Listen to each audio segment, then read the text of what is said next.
Welcome to another episode of the Thumb Strong podcast. So today is January 2nd. We're going to be talking about what really matters going into 2026 and what doesn't matter.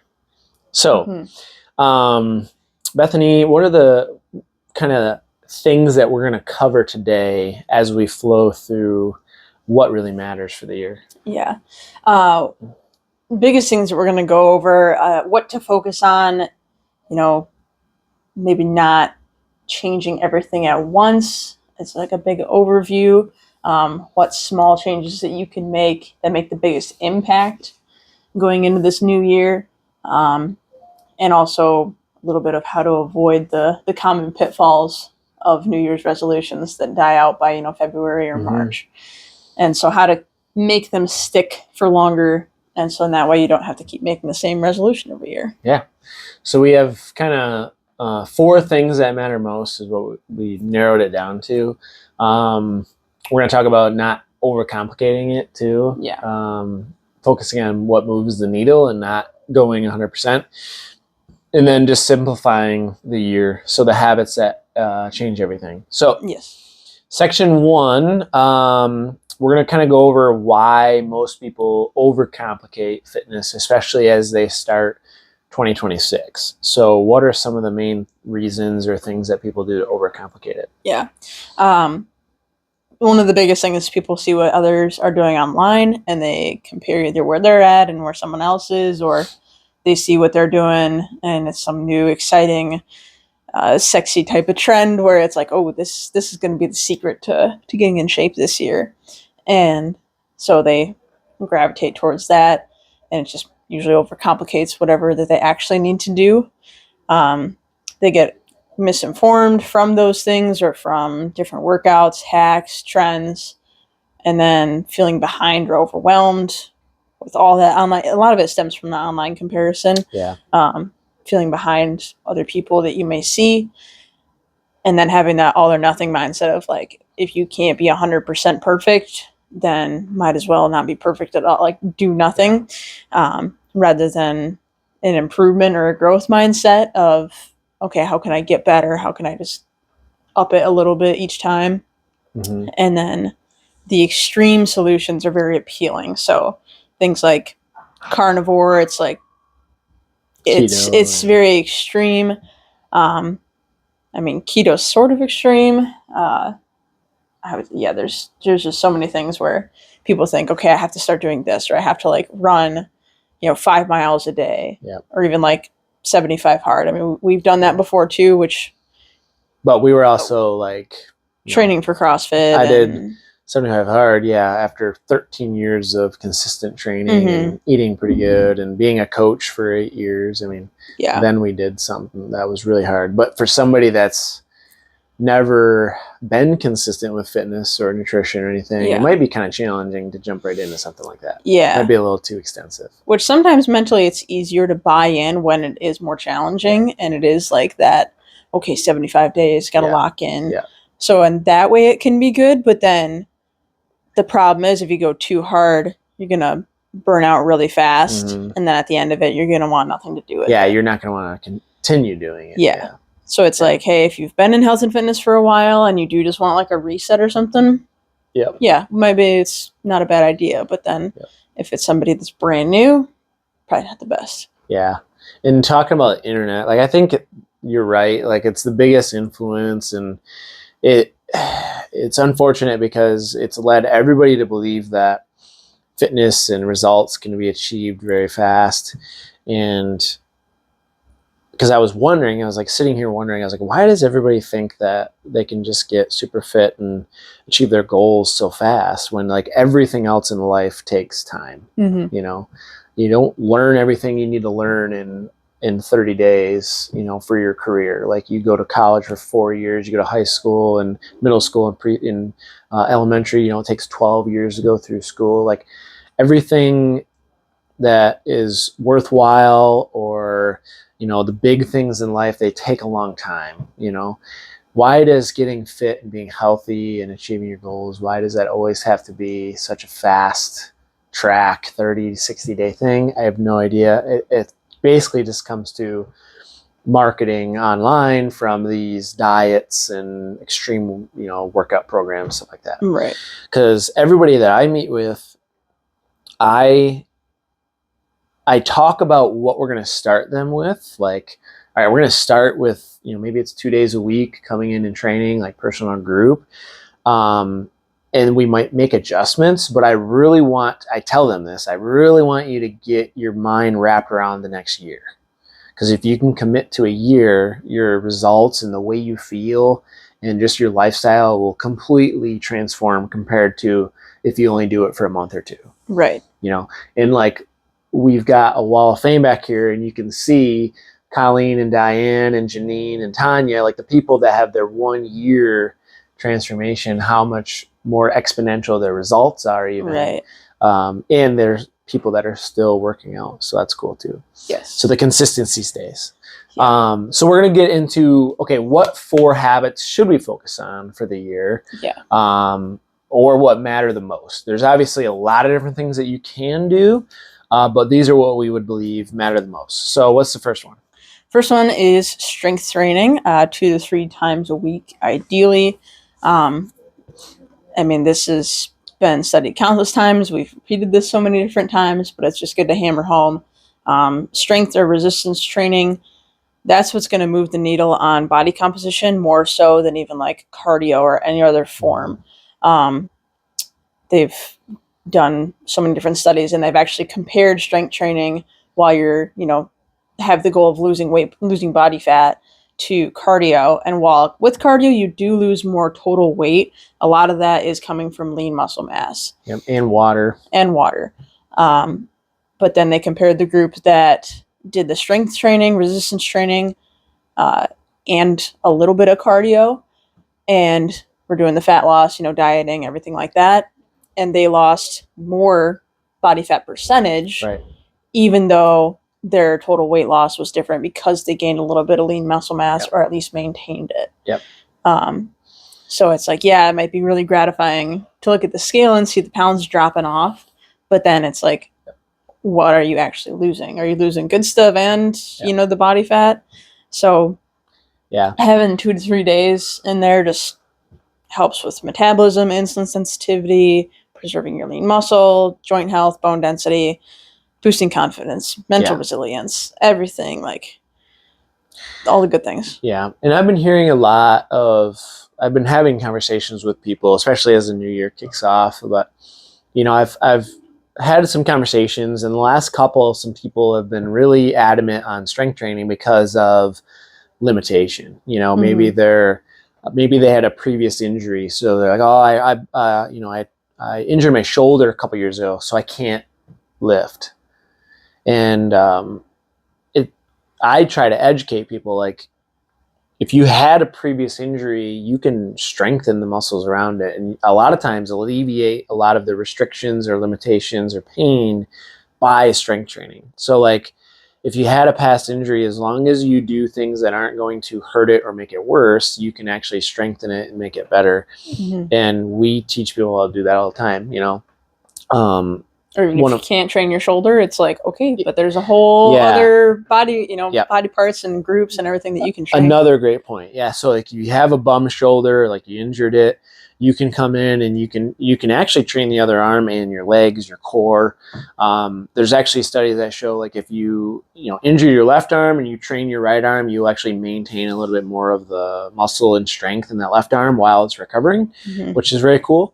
That's what I did when I had my cast. Yeah. I mean, she worked out every day, and she had just hobbling around. Yeah, a little wheelie cart for her leg, and boot on it. And it was great upper body gains during that time. Yeah, and it's for everybody. So no matter if you're a teenager, 15, 16, just starting out, or we have our oldest client just turned 96. And she still strength trains 2 days a week with us. So it's for everybody, and especially for those that are like 60, 70, 80, maybe you're retirement age, and you want to maybe get in a little better shape. So a lot of people know that they need to walk and use the treadmill or the bikes and ellipticals, but I highly encourage 2 to 3 days of strength training on the machines. It's lower impact, even dumbbells and free weights and stuff. You don't necessarily have to grab a barbell and lift heavy weights, but doing resistance training with the machines and the dumbbells and the cables and stuff like that is still going to be super, super beneficial, not just for, losing body fat, but building that strength back and improving bone density, which is important as you age, osteoporosis. Right. So it's helped a lot of our members. We've got some great success stories with people that have noticed that they can do daily activities a lot easier, just like household things become easier, going up and down the steps, become easier. You don't need assistance, things like that, right? Right. So strength training, number one. Yes. Number two, daily movement, getting in some walking. This matters. It helps with your mood, your stress, joint health, digestion, fat loss, and metabolic health. If you take like a 10-minute walk after a meal, you're going to have less of a blood sugar response. So if insulin sensitivity is something that you care about and blood sugar, then, taking a 10-15-minute walk after you eat is great. And the goal for that would be to get 5,000 to 10,000 steps a day. And that just helps give that baseline level of calorie burn, helps to like boost the metabolism, or just means you're burning more calories throughout the day. So you can eat more and still lose weight. This habit's great just because you don't need any equipment for it. It's very, easy to get into, entry level. Obviously, it's cold outside now, but when it is nice, or even if it's a nicer day in the cold, it's not that bad to go outside and go for a little walk. But, super easy to get like a walking pad at home. You could take one to work depending on where you work at and what they allow. Yeah. Or even just if you do have a desk job, I'm sure it's okay to get up and walk for like 2 minutes, 5 minutes, anything like that just stacks up across the day. Yep. Every hour, if you walked, 2 minutes to 5 minutes, that can help reverse the effects of sitting all day. Mm-hmm. And there were some people I was talking to that just said they were walking around their house, or just pacing around the house. Even if you just like clean the house or pick stuff up, tidy up, or just walk around the house. You do get a lot of steps in just doing that, just pacing back and forth. Yeah. And Katie will do that usually every night if she's got some more steps to hit for her goal. Yeah. She's got the walking pad too, and the walking pads are cool because they're like, you can get a decent one on Amazon for like $100, $150 bucks. Yeah, $150. They're not super expensive. Just store them under the couch. Yep. Super Pull easy. it out. You could walk on it while you're, watching TV, or Katie will read her Kindle while she's walking. So there's some things that you can do while you're using it. So that'd be a great tool to have in the winter. Absolutely. Yeah. Number 3, whole food nutrition. 80-20 rule is kind of what we push. So notice we don't have any kind of specific diet, nothing restrictive or anything. It's just, if you can focus on eating more whole foods, think foods without a label or with minimal ingredients, for the majority of your meals and snacks. You may not lose as much as fast as doing a diet, but if you took the overall like I said earlier, think big, think the whole year. Where do you want to be at the end of 2026, not at the end of January? Right. If you just did this for the whole year, you're going to be so much further ahead than if you go from 0 to 100. And like Bethany said, with 75 hard, like if, that sometimes that can be really overwhelming and you might absolutely hate the process. So at the end of it, you might completely revert back to your old habits. And that happens about 95% of the time. Yeah. That's what the studies show. Most diets, restrictive diets, has about a 95% rebound rate. So people rebound back to their old weight before the end of the year. One thing to add with this is just make the healthy choice the easy choice. If you can make it easier or more convenient for you to make a healthier meal or snack option, then that's going to be way more likely for you to actually stick to that habit. So if it is like, there's those veggies made great, those little egg white and veggie frittata things that you can get that are frozen. I mean, it's so easy to grab, 3 of those and pop them in the microwave, and Yeah. then that's breakfast. Yeah. And it's, just as fast as, it's faster than going through any sort of drive-through for sure, but like even other like less healthy options, Yep. it's still just as fast. Yep. And tastes good. So they do. And Katie has those every day, I think. Yeah, those are great. I was just telling somebody about this yesterday, I think. I try to eat as healthy as I can, but also as simple and easy and fast as possible. So could I eat healthier? Yes. If somebody asked me like, hey, Taylor, like scale of 1 to 10, how healthy do you eat? And we ask all of our prospects, like new clients coming in, scale of 1 to 10, how would you rate your nutrition? A lot of people say about a 5, kind of like in the middle. If you really dove into it, most people are probably more like a 3. Yeah. Because I would say I'm like maybe a 7 or a 6. Yeah. There's so much more I could do better, with organic or just completely whole foods, like no added ingredient, Making sure you get all your micronutrients from the foods. Yeah. And making sure you're getting a diversity of everything. It's like, that'd be really hard to do. So, but 7 out of 10, it's kind of like that 70-80% rule, right? Yeah. So, you're passing. I just try to get as clean of food and as natural as I can, but also making it simple. So, I do have like chicken sausage with my breakfast. I have 4 whole eggs from a local, my brother raises them. So they're local, farm fresh, grass fed, grass fed. They're really good eggs. But then I have like, microwaved chicken sausage. And then as you know, I do some tater tots, which aren't the best, but they're freaking phenomenal. Yeah. And you have the calorie budget for it. Yeah. So yeah. It makes sense. Next. And then a lot of my snacks are like, bananas, RX bars, like the peanut butter bar from the Whole Food bar from First Farm, which actually has a great ingredient list. Could it be better? Yeah, I could have, go and make myself, grill up some chicken with some vegetables and whatever. But this is just a lot faster and more convenient for me most of the time. Right. So try to make it as simple as you can. And I think the biggest thing is just the preparedness. So get rid of or try to eliminate as much of the unhealthy stuff as possible. Because if it's in the house, you're going to have it. I'm no different. Yeah. I mean, we've had like trays of cookies and desserts since Thanksgiving. And I literally have 5 cookies every night until it's gone, because it's got to be gone before it, so I have like no self-control when it comes to sweets. Now I do have a calorie budget, like you said, like I can afford to eat that and not like worry about gaining a bunch of weight or anything. Right. But if you don't have it in the house, so much easier to avoid it. Sure. So have those healthier options visible to the eye, like available at all times. The other thing I would say is habit stack. So I just did this with one of my clients. She doesn't drink enough water. She really struggles drinking water. So I said, what's the first thing you do when you wake up? She said, I go into the bathroom and get ready, brush my teeth. I said, okay, fill up a insulated water bottle with water and set it next to your toothbrush. And so far, it's been working great for her. She says every single morning she wakes up, she takes a few big swigs out of her water bottle. So she's starting the day, getting some more water.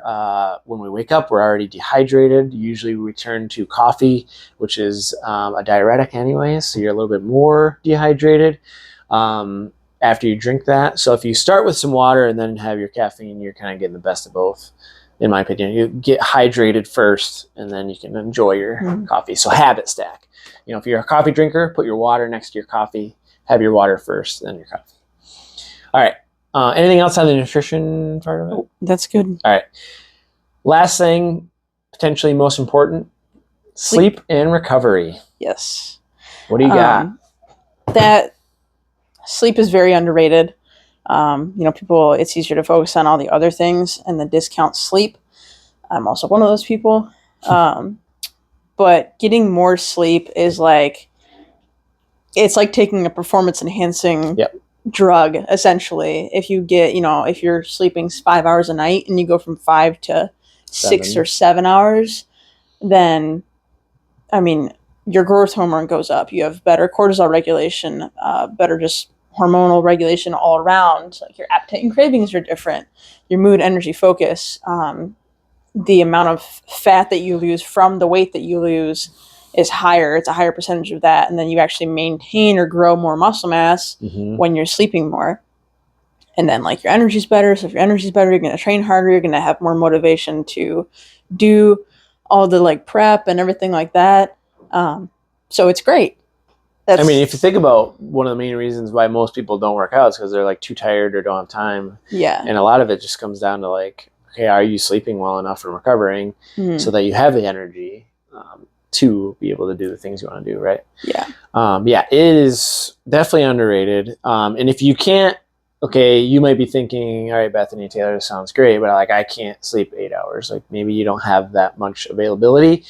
Focus on the quality of sleep. And we talk about this all the time too. Don't stay up watching TV really late. I mean, a lot of people think, oh, I had a long, hard day. Like, well, all I want to do is like relax and kick back and watch my show, which I get that. 'Cause I do it too, but I have a hard stop. Like I will watch TV until about 7:30, maybe 8 o'clock, and then it's off. Not very late. I don't even go home till that time. I know. Not very late. So I would say about an hour before you go to bed, half hour before you go to bed, hard stop on the TVs, the phones, and have a bedtime. Like I think a lot of people just don't have a bedtime. It's like a big window of, sometime between 10 and midnight or whatever. But if you were like, hey, I want to be in bed by about 10:30, 11, have about a half hour gap. That's about what I have. I think the bedtime is almost more important than the wake time. Because it keeps you in that consistent rhythm. Make sure your room is nice and dark and cool. So there's no lights coming in. Definitely don't sleep with like the TV on. I wouldn't recommend that.